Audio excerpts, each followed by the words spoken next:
one of the things that our lab started to look at cover crops was in terms of how to reduce environmental impacts of agriculture using cover crops. We first started looking at erosion, and then the next thing we moved to is nitrate leaching. Later on, we started working more with soil health and cover crops. But, you know, why are we concerned about nitrate leaching? At least in Iowa, one of the big impacts of nitrate leaching is on our water supply. Probably a lot of you have heard about Des Moines, Iowa, which obtains its water from the Raccoon River. These are some of the recent headlines in the paper. When the Raccoon River water nitrate levels have gone above 10 parts per million, then the water plant in Des Moines needs to remove those nitrates. Costs up to $400,000 a year to do that. And in 2013 and 2015, they had particularly large spikes of nitrate in the Raccoon River.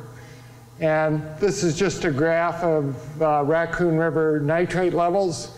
Again, you'll see the July in 2013 and July in 2015. The water nitrate levels reached almost 20 parts per million in both of those years. And the red line shows the level at which they have to remove nitrates whenever the concentrations go above those levels. Just to give you an idea of the long-term trend, here again the red line's at 10 parts per million. This goes from 1972 to 2007. The black line is just the average annual nitrate level, which for the most part stays below 10 parts per million, but the maximum levels are often above 10 parts per million. And if you remember from the previous graph, we saw about 20 parts per million, and here you can see that the long-term trend was actually quite a bit below 18 or below 20 parts per million. This stops in 2007.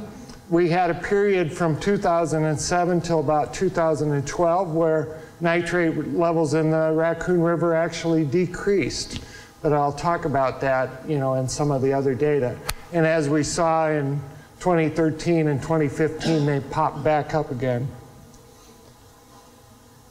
So what's causing this problem? You know, one of the things we hear about is golf courses and lawns. And at least in Iowa, where we have 24.5 million acres of corn and soybeans, golf courses and lawns are a pretty small part of that. So they would have to lose a lot of nitrate to cause a big impact. The other part are these nitrate coming from point sources?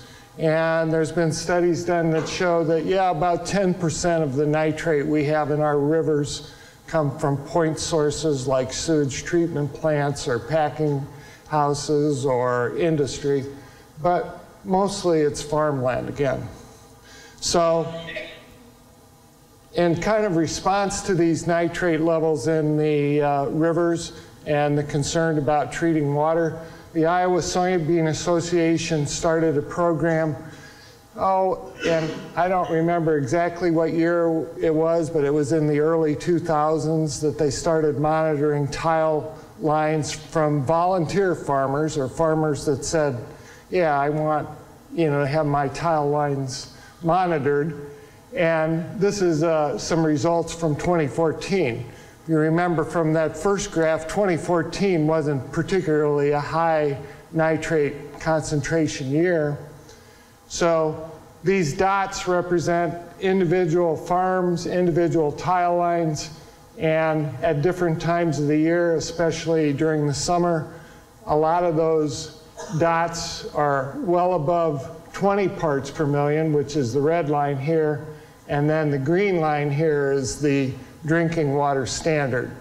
So a lot of tiles coming from a lot of agricultural fields monitoring probably what were good farmers, volunteers were showing pretty high nitrate levels. So why is this such a difficult problem? We just need to manage nitrogen fertilizer better, right? Well, maybe not. There's 4 reasons why it's kind of a difficult problem. And one is that nitrate, which is a form of nitrogen, flows easily with water. And we have 4 main pathways. Surface runoff, so I'm not going to talk about that, but that's applying nitrogen and manure on the surface can result in surface runoff carrying nitrate. Subsurface drainage, which we have a lot of subsurface drainage in Iowa, that makes a faster pathway to surface water, and like we saw with the tile monitoring, can have high nitrate concentration. Lateral flow, which you'd call seepage, or eventually makes it into surface water but takes a long time. And groundwater, or deep percolation. And I'm not going to talk about that, but that's also a problem in Iowa. A lot of rural towns that get their water from groundwater are also having nitrate problems. The other thing why it's difficult to manage nitrate is because we have, this is a complicated diagram, but it's just a big green box to look at. We have a lot of soil organic matter, and that soil organic matter can have up to 10,000 pounds of nitrogen per acre. And that soil organic matter is constantly recycling. We can release 100 to 400 pounds of nitrogen per year into the soil as nitrate, and then that's susceptible to leaching. Another aspect of it is that there's poor timing between when that nitrogen is available in the soil and when our corn and soybean crops are taking up nitrogen. So we heard the speaker this morning talk about having crops only growing 5 months of the year and taking up or feeding soil microbes. It also applies to taking up nitrogen. So we have some soil processes taking place all year round, except right where the ground is frozen, but deeper down. So some nitrates being released all year round. We have a big flush in the spring before we get corn and soybean growing very much, and that's when a lot of the water is traveling through our soil profile. And the last thing is that since the 1940s, there's been a big change in the cropping systems in Iowa. This is again for the Raccoon River Valley, which supplies the water supply for Des Moines. And in the 1940s, 45% of the cropland was either forages, alfalfa, or small grains. So those are crops that are growing during those periods when corn and soybean don't, and during those periods when we lose a lot of nitrate through our soil with water. Just to give you an example of this, this is some data from Minnesota, Giles Randalls in southern Minnesota. The blue bar is the nitrate concentration in tile drainage that results from continuous corn. The red is corn in a corn-soybean rotation. The green is from soybean in a corn-soybean rotation. And then the very small light blue are from alfalfa. So here we've got a crop, alfalfa, that's growing all year round. Of course, we're not applying nitrogen to alfalfa, but you can reduce nitrate concentrations in drainage to very low levels when you're using a crop that's permanent vegetation. So what are we going to do about corn and soybeans, which are now over 90% of the cropland in Iowa? There are some counties in Iowa that 90% of the surface area is corn and soybean. Well, because we have that 7-month period from about October 1st to May 1st when we're not taking up any or very much nitrate and water, one way to approach that problem is to use cover crops that grow during that winter period. So they're going to be able to take up or catch that nitrogen, and they're also going to provide us some other benefits in terms of feeding microbes and worms. They're going to increase soil organic matter, and they're going to have some impacts on phosphorus also. So the work that I've done, we started a project around 2000 where we started building a system to monitor tile drainage. This field, which has 24 1/3 acre plots, each one has a separate tile. We measure the amount of water coming out. We measure the nitrate concentration. We've been doing that for 15 years. As luck would have it, right when we installed this system, we didn't have any tile drainage for like a year and a half. We had an extremely dry period. But then the floodgates opened up, and you'll see the results of that. So we've had a lot of different treatments. I'll talk about some of those, but the two that I'm going to focus on are a no-till system with a corn-soybean rotation, either with or without a cereal rye cover crop every year. And these are the nitrate concentrations which we've averaged over the years, over those 15 years. So the even numbered years are corn years, and the odd number years are soybean years. And we generally apply all of our nitrogen for the corn at planting or at lay-by, or 6th leaf stage. A little bit of nitrogen goes on with the phosphorus in the previous fall. You can see one of the results of that dry period in 2000 and 2001, where we didn't have any drainage, is that then when drainage started again, it brought out a lot of nitrate. The other thing is that, for instance, 2003, which is a soybean year, had a high nitrate concentration.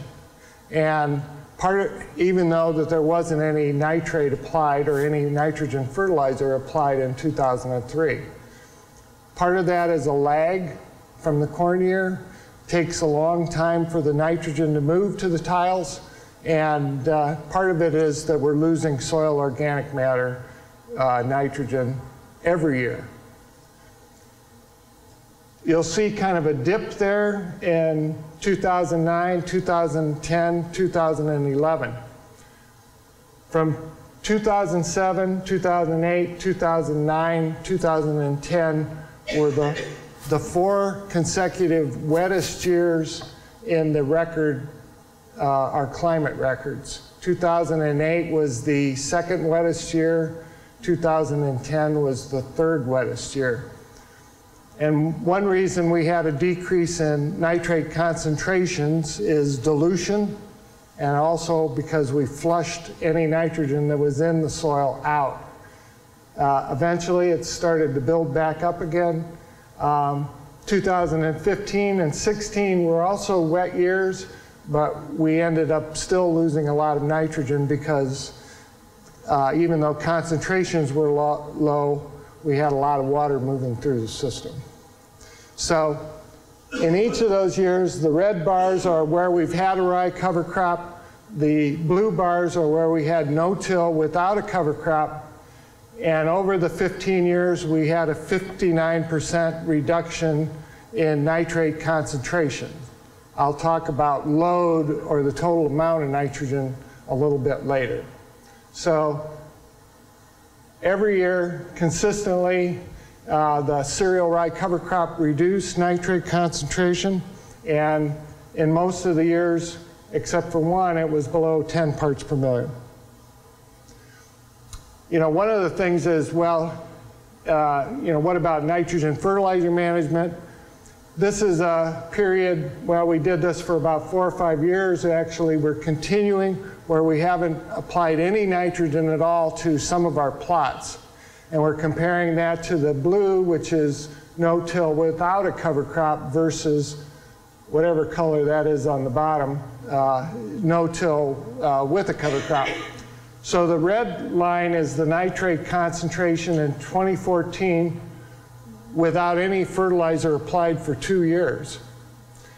And you can see the nitrate concentrations, at least during that summer, jumped right up there, even though we aren't fertilizing and hadn't for a while. That's got to be coming from the soil organic matter. In other years, it was lower. It's partly a combination of when the rainfall came, and when the water moved through the soil. But essentially, so managing nitrogen fertilizer isn't going to solve our problem. It's going to help, but it's not going to solve the problem. Another question we have is, well, what about cover crops that we only plant in the fall? Something like radishes or oats. Here we compared the green bars, which are oats planted in the fall. And this is, again, nitrate concentration over a 5-year period. Essentially, the green bar or the oats don't reduce the nitrate concentration as much as the rye, but it still had some effect. So we got about a 25% reduction with the oats, as opposed to about a 48% reduction with the rye cover crop over those years. And again, I think that's because the rye is growing for a longer period of time. So what was the total amount of nitrate or nitrogen lost over that 15-year period for corn, soybean, no-till without a cover crop versus with a cover crop? So the 15-year total was 503 pounds per acre versus about 214 with the cover crop. So we had about a 57% reduction in the total amount of nitrogen loss. If you remember, I said we had a 59% reduction in concentration. We know from our measurements of water flow that the rye cover crop really doesn't change the amount of water flowing through the system. So that tells us that both this reduction in load and concentration are because of nitrogen uptake, not a change in water flow. Another question we have is, doesn't no-till reduce nitrate loss compared to conventional? So in 4 of the years, and in some of these other plots or treatments that we had a corn soybean rotation with fall chisel plow. And over a 4-year period, we lost 78 pounds of nitrogen with that versus a corn soybean with no-till, we lost 90 pounds. So at least in those 4 years, we lost more with the no-till than we did with the fall chisel plow. And we think there was a big difference in the amount of water that flowed through the no-till versus what flowed through the chisel plow, because chiseling or tilling dried out the soil and we lost less water through the tile drains. So all that's a lot to process. So what about other sites in Iowa? These first 3 sites are from Iowa State, where they've monitored tile drainage over shorter periods of time. They came up with different numbers, less than our 59% reduction in concentration. Tim Smith was an Iowa Soybean Association member, one of the first people to have tile monitoring with cover crops. He showed a 48% reduction on his farm. Push the wrong button. What about bigger fields where people have done tile monitoring? This is from Illinois. They were looking at tiles 2,000 feet long, about 4 acres in land area. And here they had 160 pounds applied in the spring versus a split application. And then the last one is 180 split application with a cover crop. That's the green bar. So before the cover crop was planted, there was not much different. Rye was planted about the 1st of October, and then in the following soybean year, you're seeing a decrease in nitrate concentrations with the rye cover crop. So even on bigger fields, we're seeing an effect. And then this is from the Iowa Soybean Association, where they monitored in 2016 116 fields without a cover crop versus 62 fields with a cover crop, the green bar. And basically they showed 40% less nitrate load where they had a cover crop. So why did all these numbers different from site to site, year to year? Different amounts of cover crop growth, different rainfall or weather patterns. You know, when the rain comes makes a big difference. Different amounts of soil organic matter, different tile spacing effectiveness, a lot of differences. But I guess the moral of the story, in all these different situations, the rye cover crop or a cover crop of some kind did reduce the amount of nitrate lost. So what does that mean on a big scale? I won't go through this in detail, but Eileen Kladivko and I estimated that in the 5 states of Ohio, Indiana, Illinois, Iowa, and Minnesota, on what we estimated to be the most likely acres to have cover crops that were tile drained or that could have cover crops that were either no-till or spring tillage, corn, soybean, or wheat, that was about 21% of the total harvested acres in those 5 states. We used a model to estimate cover crop growth and nitrate leaching, and we estimated a 19% reduction in nitrate load to the Mississippi River. So kind of works out to a 1% per percentage of cropland reduction. Now, that may be optimistic because those were tile drained acres, and you can still have an effect on acres that aren't tile drained. But anyway, so what's the big effect of cover crops is that, like our speaker this morning said, we have a plant growing there when normally we don't have something growing there. That's what it's doing. And unlike other practices to reduce nitrogen losses, edge of field practices and stuff, cover crops will provide some other benefits. And just put in a plug for the Midwest Cover Crop Council. All right. All right. Great. Thank you.